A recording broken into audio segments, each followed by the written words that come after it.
cod and the depletion of our fishing industries. So first we'll start off by referring to the tragedy of the commons, which by broad definition is any public non-excludable good that is overused and or under-maintained. We'll focus on fish stock, which there are two kinds of. First we'll refer to private goods, which for example are fish grown in fish farms that could be used in a way that is more conservative. In our case, we'll be looking at fish stock specifically for our tragedy of the commons. We'll start by looking at private goods. So for example, fish grown in fish farms are usually used in such a way in which conservative and preservative theory and or methods like that of Frank Perdue are applied. Because these fish are private goods and individuals who use them, in other words, the farmers will seek to take care of them as they are an investment, versus public goods that are contrasted to that of fishermen who fish for their supply from the sea. This supply also doesn't particularly belong to anyone and no one has property rights to the sea, and fish here are by default public goods. This means that nobody has a conservative incentive, as the fish in the sea aren't their private investment. This is also why public goods are more likely to fall victim to the impacts of tragedy of the commons, and how entire markets like the cod fishing industry are able to crash as a result of not adding or weighing external costs into the selling price of the product. This lack of external calculation can be added up to what we know as an inefficient sustainable equilibrium of fish, and results in the overuse of it, meaning that when there are huge amounts of external costs, the market, in our case specifically cod, will not maximize social surplus. So what do we do to combat this? We reduce our numbers of output as to maximize our social surplus, almost like private owners are.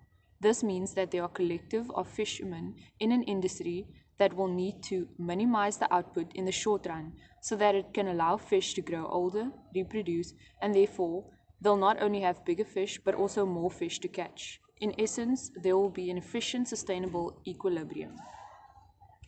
Yet even solutions like the above mentioned have problems of their own, as they are either too vague or too costly when implemented in real-life situations.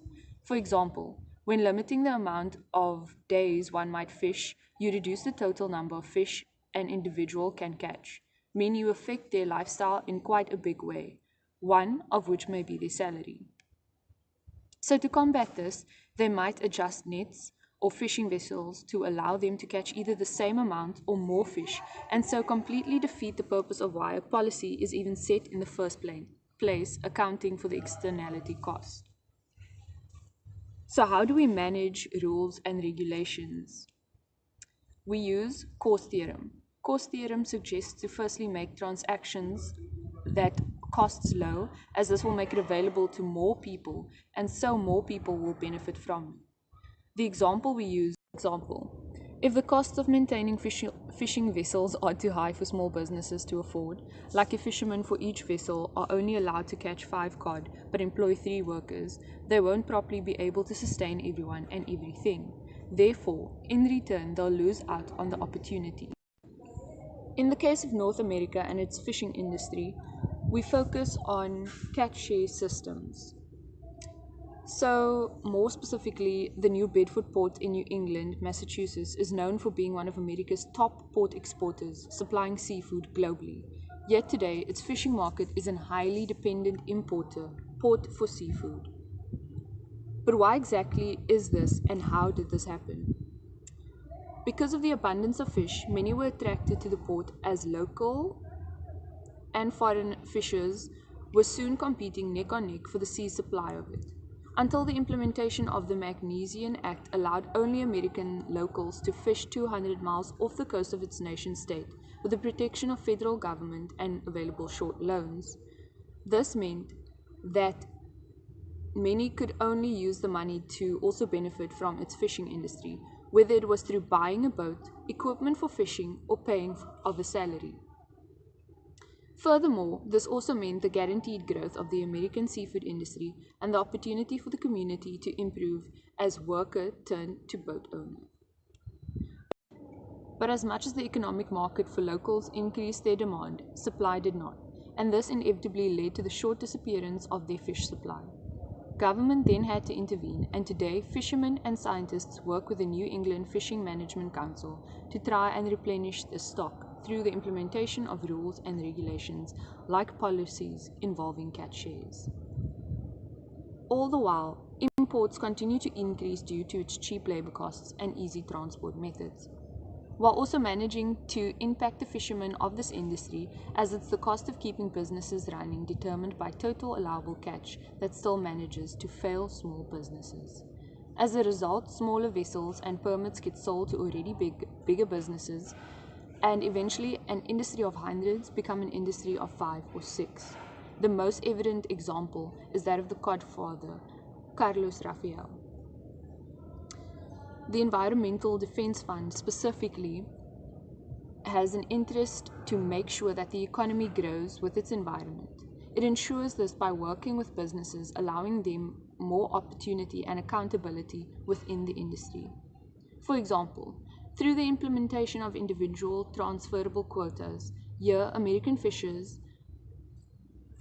fishermen are very lucky in the sense that their fishing season aren't shortened and their specific allowable catch isn't 100% predetermined as they buy, sell, or catch their shares.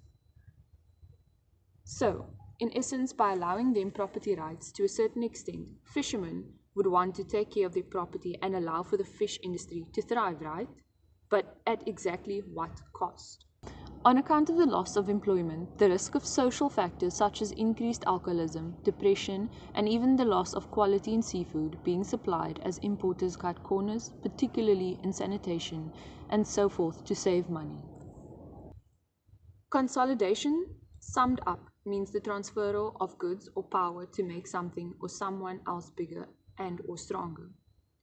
In the case of North America, this is a result of economic and environmental problems that are being combated with policy that doesn't account for the social effects it might have. Therefore, as a result of the ITQs, business catch less fish, which are worth less. They can't afford to keep employees paid, so they get laid off, and eventually the businesses in the fishing industry crumbles.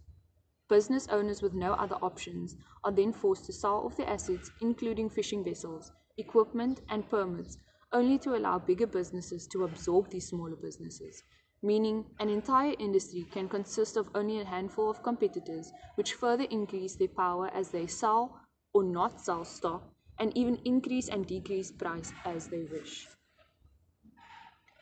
It's because of this that there should be consolidation limits to prevent this from happening again.